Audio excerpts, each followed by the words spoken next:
ચંદ્રગ્રહણ 2026ને લઈ કેટલીક મહત્વની બાબતો પર વાત કરીશું, જેમાં ચંદ્રગ્રહણ ક્યારે અને ક્યાં સુધી છે, હોળી દહન 2026, સૂતકકાળનો પ્રારંભ અને સૂતકકાળ સમાપ્તિ વિશે, ચંદ્રગ્રહણ 2026, રાશિઓ પર સંભવિત અસરો અને ઉપાય, ચંદ્રગ્રહણ પછી શું કરવું, તો આવો જાણીએ આ વિડીયોમાં। ત્યારે આજે વાત કરીશું વર્ષ 2026માં જે ખગોળીય દ્રષ્ટિએ ખૂબ જ મહત્વની ઘટનાઓ બનવા જઈ રહી છે। આ વર્ષે કુલ 2 ચંદ્રગ્રહણ થશે, જેમાંનું પ્રથમ ગ્રહણ ટૂંક સમયમાં જ આવવાનું છે।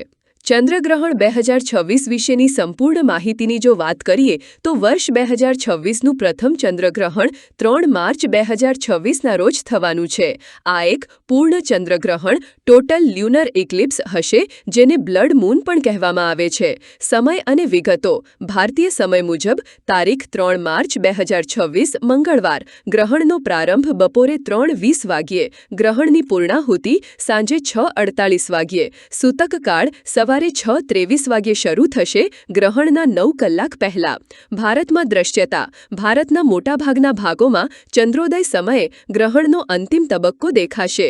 ઉત્તર પૂર્વ ભારતમાં તે વધુ સ્પષ્ટ રીતે જોઈ શકાશે।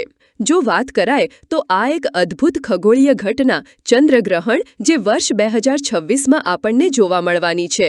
વિજ્ઞાનની દ્રષ્ટિએ જોઈએ તો જ્યારે પૃથ્વી સૂર્ય અને ચંદ્રની વચ્ચે આવે છે અને પૃથ્વીનો પડછાયો ચંદ્ર પર પડે છે, ત્યારે તેને ચંદ્રગ્રહણ કહેવામાં આવે છે।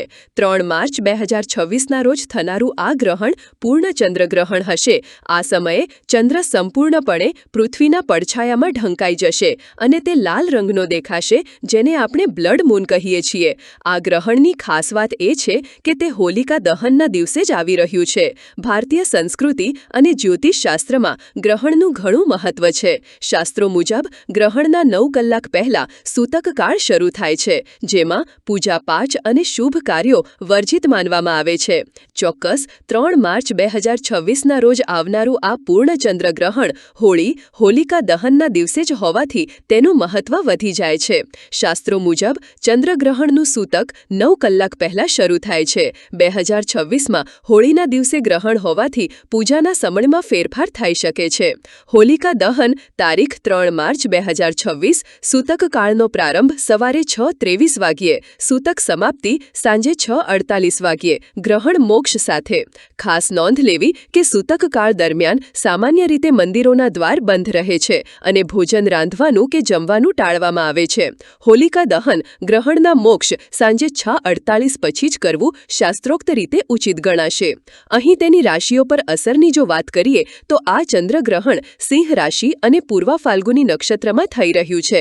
જ્યોતિષીય દ્રષ્ટિએ તેની અસરો નીચે મુજબ રહી શકે છે, જેમાં મેષ, મિથુન, તુલા રાશિના જાતકો માટે શુભ, નાણાકીય લાભ અને પ્રગતિની તકો વધશે। વૃષભ, કન્યા, ધનુ રાશિના જાતકો માટે મધ્યમ, સ્વાસ્થ્યનું ધ્યાન રાખવું, મિશ્ર પરિણામો મળશે। સિંહ, કુંભ, વૃશ્ચિક રાશિના જાતકો માટે સાવધાની, માનસિક તણાવ કે કામમાં અવરોધ આવી શકે છે।